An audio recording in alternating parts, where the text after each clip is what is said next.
Hi everybody, it's Colleen Pearl the Cool Crone, and the video I'm going to do for you now is about Kristi Noem and Corey Lewandowski. It is my belief that a lot of the MAGA women in the orbit of our fearless president, have probably been victimized in this way themselves. And this is why they fall into a category of people who psychologically can understand or accept this behavior, and in their minds they find a way to rationalize it. People who have not been abused may also be able to do this if they've been abused in other ways. It's just kind of the nature of abuse is you become a part of the party that handles the abuse because that gives you a certain amount of control. It also allows you to just be in denial about what happened to you, but that's a whole other thing. But anyway, so we're going to talk about Kristi Noem. I'm going to look at her chart. I'm going to look at Corey Lewandowski's chart. I'm going to look at their charts together. And then I'm going to do some cards, I think, if the video doesn't get too long. Maybe I'll have to do it in 2 parts. I don't know. All right, so I'm going to switch the screen now so that we can look at Kristi Noem's chart. Okay, so here is Kristi Noem's chart. She is a Sagittarius, and as you can see, she has Neptune and Jupiter in a tight little stellium here in Sagittarius. Mercury is at the end of her Sagittarius house, and then that is pretty much conjunct with Venus, even though Venus is in Capricorn, different sign. Now, I'm thinking that this girl probably has Capricorn rising, although I can't prove it because I don't have a time for her, but just in my mind, it's just that's what's happening to me, because this would put her little Jupiter, Sun, Neptune stellium, and even her Mercury in her 12th house, which is the house of secrets and things that you don't want to show other people. But let's put that aside. That's purely speculation on my part, although you'll see as we go through the video, I'll probably refer back to it because I really feel like she has Capricorn rising. She just looks like she is Capricorn rising. All right. So in her chart, there's plenty of mutable action. She has Mars in Pisces, which is a mutable sign. She has Saturn in Gemini, also mutable. She has nothing in Virgo, but she has 4 other planets in Sagittarius: Neptune, Sun, Jupiter, and Mercury. So this is a person who can be swayed and influenced by those around her. Now, her Venus, which is in Capricorn, which is a cardinal sign and a little strong with Venus there, is in quincunx, or 150 degrees away, which is also known as inconjunct to Saturn. Venus in a harsh aspect with Saturn is no bueno. This produces people who are usually insecure. They question their ability to be loved. They can sometimes be manipulative, but with the quincunx, it just creates a really big feeling of uncomfortability or awkwardness surrounding, in this case, it would be her confidence, her own image, how she is perceived by others how she thinks she is perceived by others in terms of looks, status, money, etc. Now, she also has her moon in Taurus, which is a great place to have the moon. It's exalted in Taurus, but the moon in Taurus and Venus in Capricorn, these are both earth signs, and this speaks of a person for whom security, money, beauty, and status are everything. Now, the emphasis on Sagittarius draws her into large organizations, the government, and politics, where she desires to influence large numbers of people. Jupiter and Neptune conjunct her Sun means that she's often exaggerated in her own understanding of her abilities, her image, but also somewhat deluded as to what her capabilities really are, or how highly skilled she is in those areas. So this is actually perfect for a politician, but it's terrible for someone in government who actually has to govern and get things done. Now, the Jupiter-Sun-Neptune conjunction is also at work in her creative outlets, where she is displaying frequently her deluded ideas and of what she is. This also enlarges or magnifies her ego and gives her a misguided understanding of what is actually going on in her job and in the world at large. Now, Saturn in Gemini, while it is quincunx to Venus, it actually opposes this whole grouping right here. Well, maybe not Jupiter, but it opposes the Sun and Neptune here in Sagittarius. So her Saturn in Gemini is opposing this stellium, and this exaggerates her sense of illusion, fantasy, what she's presenting, her image, what she's presenting to the world, her brand. And it's opposed by Saturn. So she would express this through positions in government or on social media because it's in Gemini. And this is where she's really misguided. This speaks to her costume changes, all these costume things, this cosplay that she does. Even when she was the governor of South Dakota, she made commercials for a dentist in Texas who would fix her teeth, but she did these commercials for them, I think, to pay for the dental work. She had had a car accident that really damaged her main forefront teeth. But that action does two things. It really speaks to the Sun, Neptune opposed to Saturn. Saturn actually rules the teeth. But also that Venus in Capricorn, quid pro quo. She's not going to do anything without getting something out of it. She's not giving away anything. Now, the heavy emphasis on mutability leaves her very vulnerable to those who would manipulate her, and I'm pretty sure she does have Capricorn rising, and this would put the Venus in the first house, and I'll tell you why I think that fits. All her early life, she really thought she was super beautiful. She was voted South Dakota Snow Queen in high school. Her feminine charms actually led her to become pregnant while she was still in college. Now, Wikipedia states Noem attended Northern State University from 1990 to 1994, but did not graduate. In March 1994, her father was killed in a grain bin accident, and Noem left college early to run the family farm. The next sentence says, her daughter Cassidy was born weeks later on April 21st, 1994. So, with her within spitting distance of graduation, she decided to bail on college and go home. She says it was because her father died and she had to go home and run the family farm. But she gave birth a few weeks later after doing that, so I'm thinking the real reason she left college was that. So, I'm just saying, either way, that Venus Capricorn thing is at work there. That Venus in Capricorn, and then quincunxing rather her Saturn is that's all just happening there. That's all expressing there. She also has a little cluster of things in Libra, which you would think prevents her from becoming a puppy killer, but no. Pluto, Uranus, Juno, and BLM are all in Libra. Now, what is BLM? Black Moon Lilith. This is not a planet. This is a point in the sky. It's when the moon is furthest away from the Earth. And in this case, it was in Libra.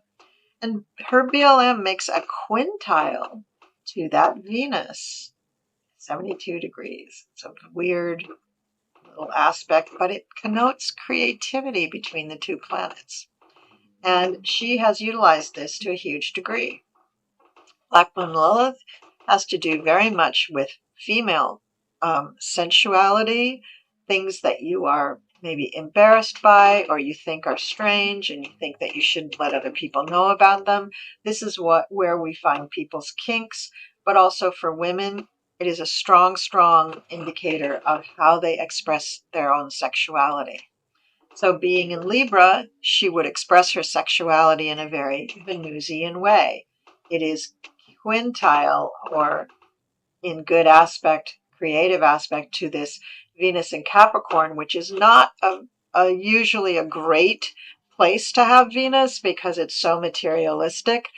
And Venus does rule money, but the pure essence of Venus, usually in a woman's chart, is her own feelings of femininity and how she expresses her femininity. So when it is so close to Black Moon Lilith and Venus being in a weird sign for it, I think this is a little twisted. When we add in the connections to Saturn, we see that this is even more twisted, constrained, constricted, delayed, etc. So not great for her expression of her own sexuality. Now let's look at the degrees. I did this with the Pam Bondi chart, and I hope you liked it because I found it very illuminating. So her Pluto is at 1 degree, which is an Aries degree. Pluto is a power planet and creates intensity and focus wherever it hits the chart. A 1 degree means taking action, have a fighting spirit, never quit. Also, it connotes struggle, abuse, hard labor, diligence, leadership, beginnings, and war. This is where I feel her North Node is actually expressing. Her Pluto is in Libra at 1 degree. Her North Node is at 7 degrees, which is a Libra degree, in the sign of Aquarius. And neither of these placements speak to incredible emotions. She's very dry emotionally, very shallow, and only concerned with herself. Her Venus, Saturn, and Neptune are all at 2 degrees. Venus, Saturn, and Neptune, all at 2 degrees. This is a Gemini degree. And because she's got 3 big planets at that degree, it means that it's important in her chart. And 2 is a Taurus degree, and her moon is also in the sign of Taurus. This degree emphasizes, wait for it, money, food, the earth, her family ran a farm, food and the earth, stability, luxuries, the voice, and singing. So I've never heard her sing, but I know she likes to talk in commercials and in PSAs. And I know that money is important to her. She does have Venus in Capricorn. And apparently food is important to her. And didn't she have an incident in a restaurant, which is where you eat food, where she claimed that her purse was stolen? Yeah, she's got a screw loose there. Anyway, her sun and nodes and Juno. This is Juno, the little dandelion looking thing. So sun, node, and Juno, all at 7 degrees. That's the Libra degree. This connotes fairness, law, the businesses, partnerships, fashion, beauty, charm, luxury, music, and art. And I've already mentioned her beauty queen status in high school, as well as the fact that she got pregnant in college before getting married. And I think that 7 degree speaks to all of that. Now, her Chiron is at 9 degrees of Aries, another Sagittarius degree. This speaks to achievement and actually great power and potential for greatness, abundance, expansion, wisdom, college, traveling, exploration. Well, she never finished college, so she did not meet her potential there. And she has a couple of other planets that also speak to this ability for great power and potential for greatness.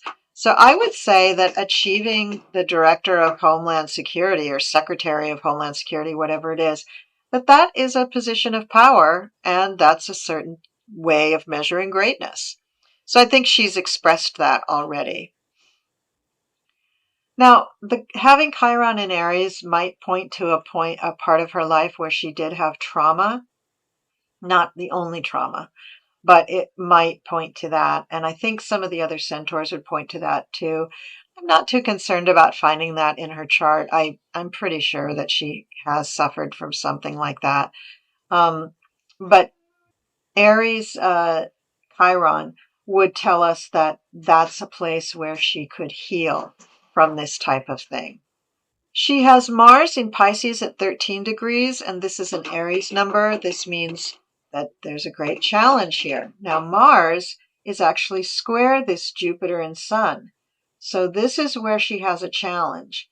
It does not have really a square to Saturn. It's too far into Pisces to have a square to Saturn. But it does have a square to her Sun and Jupiter. And this causes lack of confidence, basically. Again, a lack of, understanding of her own abilities, and a feeling that she has to strive. She has to always prove herself. So probably to her dad, but also probably to her mom and just the public in general. But this 13 degrees acts like kind of almost a retrograde. It squishes down, it squelches the power of Mars in Pisces, and Mars in Pisces is not strong to begin with. Basically, people with Mars in Pisces very often like having people kind of tell them what to do, and then they will just go and do it. And especially with that square to the Sun and Jupiter, she's not going to have that kind of confidence. This is another degree which also speaks of great power and potential for greatness, but with the square there, it will take a hit. Jupiter in Sag is at 15 degrees. That's a Gemini degree, and that just speaks to communication and gadgets and television and things like that, social media. But it also, the 15th degree, also speaks to violence, death, and things that are not great. So I think this is the puppy killer thing here. So with that square to Mars, I think that's where that comes out, because that is almost an exact square with Mars to Jupiter at that 15th degree, but Mars is at 13. So her moon is at 16 degrees in Taurus, and again, I've said that's a pretty good moon. And having it at the 16th degree is really good too, because that's a Cancer degree. And this points towards an emphasis on home, nurturing, traditions, loyalty, faith, the mother, and water. Now, she did become a mother in her early 20s. I don't know if she had any other children. And ostensibly, she just dropped out of college shy of her graduation so that she could have her baby. But she also said she was coming home to help take care of the family farm. Another really classic Cancer thing, helping the family in the wake of her father's death. Uranus in Libra is at 17 degrees. This is a Leo degree. Now, this is a fame degree. This is for lasting fame, extra challenge. It can mean a delay in achievement, but it also gives great power, potential for greatness, attention, light, with children, creativity, self-expression. And because it's a Leo thing, it's also connected to monarchs, entertainments, strength, and hair. And we all know that her hair is super important to her. I mean, those extensions have been on for years. I hope she's replacing them regularly. Now, Black Moon Lilith is in Libra at 20 degrees. This is a Scorpio degree, and this specifically relates to death, wealth, and the ability to take from others, to keep secrets, and to manifest. So I think we've seen her do all of those things. It's also related to other Scorpio things like insurance, sex, jealousy, and pregnancy. So Black Moon Lilith is at 20 degrees of Libra, which is a Scorpio degree, which means death, wealth, to take from others, manifestations, secrets, insurance, sex, jealousy, pregnancy. BLM is also a part of the stellium in Libra with Uranus, Juno, and Pluto. Now Mercury is at 27 degrees of Sagittarius, which is a Gemini number for communication, gadgets, television, the mind, social media. And we know how much social media is a big part of her brand. She loves to put herself out there and play her role for the public, her Ice Barbie thing. And even if that role is terribly misleading as to what she's really doing or representing, it's what she likes to do. So I'm going to flip the screens around now, and we're going to take a look at Corey Lewandowski's chart. He has Jupiter in Aquarius, somewhat cold and an emotional place to have your father Christmas. He is also drawn to large organizations for the ability to affect many people. This is a 2-degree planet equating to Taurus, which means money, food, stability, luxuries, the voice, and even singing. In other words, his feeling of security is to control others. This same Jupiter is in square to his Venus. Square to his Venus, and his Mars. So here is Jupiter, here is Mars. There's the square there, and the square there. he's not an extremely generous person in relationships. In fact, these three planets form a T-square. You can see right here, giving supreme tension to his ability to work in large organizations or relationships. And even though he can see the bigger picture, he's not a giver. Venus and Scorpio can be extremely manipulative, and Mars and Taurus can be grubby and selfish. But both these planets make him very sensual and very fond of things that feel good. When he forms an idea or an opinion, he sticks to it like glue. Two fixed signs, Scorpio and Taurus. He also has an emphasis on delayed achievement, almost a feeling of not being able to make sure-footed progress when it comes to his communication ability or his ideas at all. They will all be delayed. He does have the potential of achieving great power, but I think given his penchant to sexual adventure and even dominance, this will not be his fate. Together, now that's just a really brief synopsis of what's going on with his planets, but I want to get to the comparison of the two charts. And so now we're going to look at the two charts together. And together their planets coincide weirdly for a couple. So he has Neptune, Juno, and Ceres. He's the outside one. So Neptune, Juno, and Ceres on her little stellium of Jupiter, Sun, Neptune. So here he is sort of masquerading as her perfect partner, appealing to her sense of security and her need for fame. His North Node and BLM are right on top of her Venus Mercury and opposing her Saturn, imbuing a sense of obligation on her, even burden tinged with the sexual involvement which would make her feel she needed to hide their relationship. Now, both of these people are married to other people. And for years, there have been, rumors floating all over the place about their involvement, but they remain married. And 2 months ago, they announced on Facebook that they were in fact dating. They are still married to two other people. But then on Nikki Swift's site, which I think is a gossip site, it said that the affair is on the verge of blowing up Corey's career. And then rumors from the White House are that they want Corey Lewandowski gone by January. And there have also been rumors that he may be running for governor of New Hampshire, which may just give him a graceful exit from both Noem's circle and the White House. Now, several planetary connections speak to the weird relationship between these two. His Mercury is at 8 degrees of Libra. Now, that's not a particularly strong Mercury, but that 8th degree gives him the extra challenging situations in terms of communication and his success at expressing himself. It also gives that retrograde, delayed gratification thing, which is why he has had to reinvent himself several times, and also why he has Kristi running cosplay with her social media output. This also speaks to keeping secrets, sex, jealousy, and wait for it, pregnancy. When this couple with his Pluto in Libra, which is in its detriment and fall, can bring out the worst in his ability to control his sexual desires, hence the sexual harassment claims against him. I don't know if he has tried to control Kristi with sex, but perhaps he doesn't need to try hard in that regard. She seems to believe that he knows what is best for her. So from her perspective, it doesn't seem like abuse or manipulation. It might seem like love. She may not be able to tell the difference. Okay. Her Mercury, up here, squares his Sun, down here, but sextiles his Uranus, here, making for stimulated conversation and honesty to the point of bluntness and excitement. Her Venus squares his Mercury and sextiles his Venus also. But her Venus in Capricorn puts a bit of a kibosh on his. There is a trine between her Venus and his Mars. Here's her Venus and here's his Mars.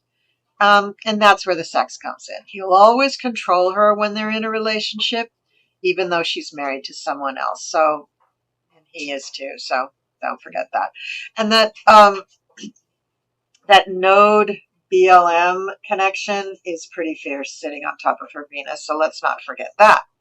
Now, through all this, their relationships are rife with Gemini connections. Weird because Gemini energy tends to be here today, gone tomorrow. But again, remember, they are both married. Get it? Gemini, 2 relationships for each of them. So they are expressing their Gemini energy by being married and having a relationship on the side.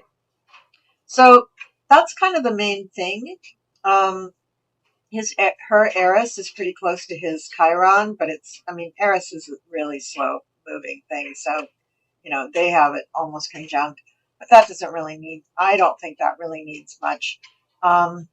It is a connection, but I don't think it really stimulates one way or another. I just see 2 people kind of messed up with their priorities and their ideas about power and who they are and what their image is. And also a little bit messed up with their own sexual energies, but I just think that he'd be the perfect candidate to really control her. There's just a lot of control issues there, and that's kind of what I think is going on. So what I want to do now is do a quick throw to see if that bears it out or if I'm completely off base. Okay, so I'm sorry about the dryer. It's loud, but I'm talking right into the microphone, so hopefully it won't be too awful. Okay, so I threw cards on their relationship, what is really the nature of their relationship, what's going on with it, from her perspective. She's the client in this reading. And the first card up is the 6 of Skulls, which is like the 6 of Pentacles.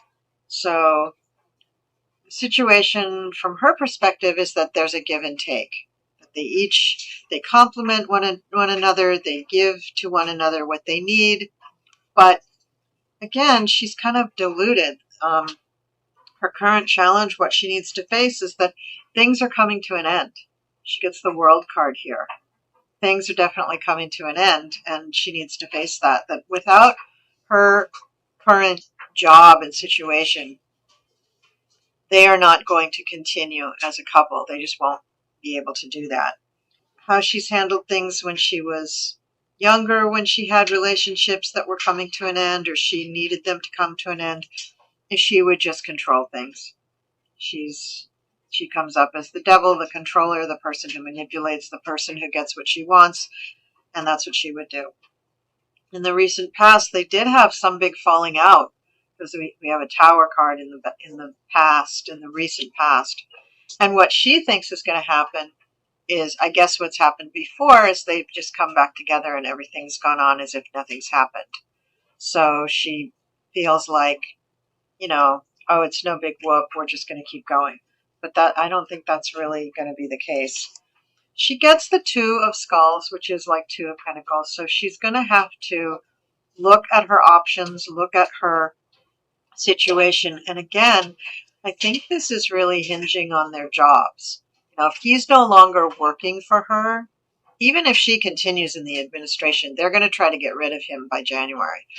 If he goes off and runs for governor in New Hampshire, that takes him out of Washington, that takes him out of her little circle, and that's no bueno for her. So in her world, yeah, things they just go on. Justice. That's right. That's what's going on. Now maybe she also wants him gone. This is not saying that she's going to be sad or feel heartbroken or anything, but I don't quite get why the Justice card is coming up. That doesn't make a lot of sense to me. But what people are feeling about her, she's nuts. She does 7 of Grails. She's not connected to reality. She's not looking at things clearly. What she's really afraid of is that things are going to change rapidly. There's going to be a lot of change here. And she's not in control. Again, she wants to be in control, but in this situation, she's not in control.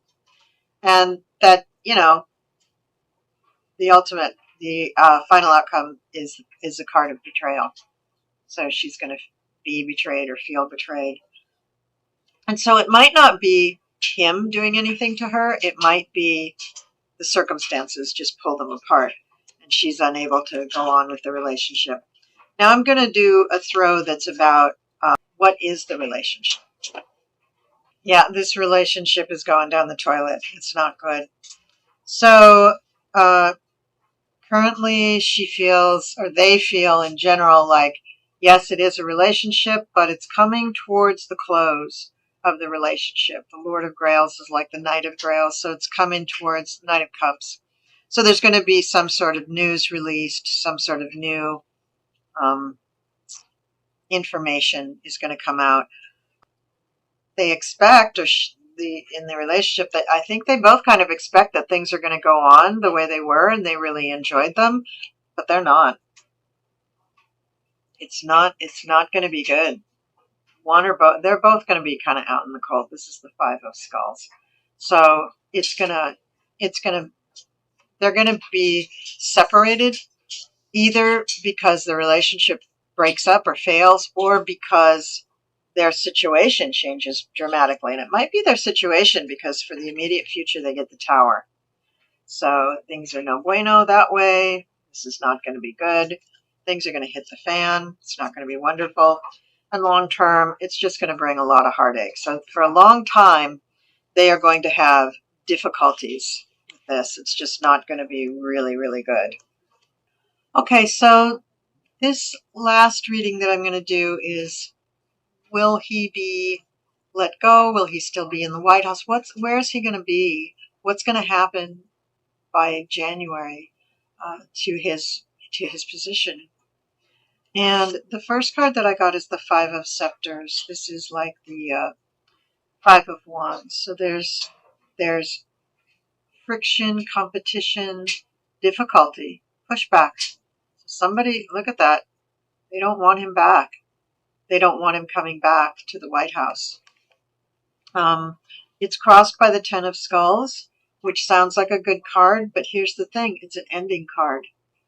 So that even looks like her. That this is an ending. And at the base of it is the Empress. So there's somebody else that is really lowering the boom and saying, yeah, he's got to get out of here. I don't know if that is Kristi. Maybe he does something that causes her to say, yeah, okay, he's got to go. Maybe there's another incident of sexual harassment or other charges of sexual harassment. It could be that. In the past, we have the Lord of Knives. So this was him taking action, running into the breach. So this is maybe another sexual harassment thing coming up that he, can't stop himself. Interesting. Empress on the bottom, Emperor on the top. This is the two of them being pitted against one another. So this is not Trump as the Emperor. This is him as the Emperor. And he thinks that he's going to maintain his position with his Empress. But I don't think that's going to happen. The next interaction, the next thing that's really going to happen is she has to make a decision. And you see the woman's attitude in this card. She's like going, oh my God, she's looking the other way, but she's pouring the potion into the cauldron. And I think this means that she has to pull the plug on him. She has to be forced to let him go. And as far as what they have as their own image, the Eight of Wands. So that's usually the 8 wands flying through the air, but look at this guy. This could be Corey Lewandowski getting really mad about the court case and losing his position. This could be Kristi Noem feeling like she just has to shoot the puppy again. How others see it, they see it as her just holding on to what she has, keeping her house in order, and probably starting up with somebody else. Because in her chart, that Gemini energy is very strong. She needs that extra relationship in addition to her marriage. She hopes that she will find somebody new quickly and move on to that. and she's looking for don't be surprised if she comes up with somebody who looks like him. We get the Six of Skulls, which is the card that she started out with. The Six of Skulls, the give and take card. So, I don't know, man. It's hard for her to quit him. It's been years. Years and years and years, but she does get a 10 and she did get the World. So I think that that relationship is probably coming to an end, but his position with her, I think, is what's really coming to an end. As long as they had that position as a cover for them being together, it worked, but when that's gone, then they don't have anything. So I hoped you liked this reading. I hoped you liked the astrology part of it, and the cards were real quick, but I think they tell the story. I don't see through the cards anything that really backs up the sexual harassment thing for her. But I didn't do a throw on her to see if she had that in her past or not. I just know her behavior is very much like somebody who has had that happen and has not resolved it. Maybe I'm wrong. Maybe I'm totally wrong. I hope I'm wrong. But at any rate, I think their relationship is strange. I think it's strange. And I think that he probably is going to be forced out. Whether she lets him go or he has to say he's leaving because he's running for governor, or the White House just says, you got to cut this dude loose. He's bad news. One of those three things is definitely going to happen. He's going to be out. That's the thing, is that Corey Lewandowski is going to be out. Not quite sure of the circumstances, but he's going to be out. And Kristi Noem, I didn't even read on whether she was going to be in or out. So maybe we'll do a reading on that next time. Okay, thank you for watching. Be sure to like and subscribe. Leave me a comment, at least 7 characters. And many blessings to all of you. Bye-bye.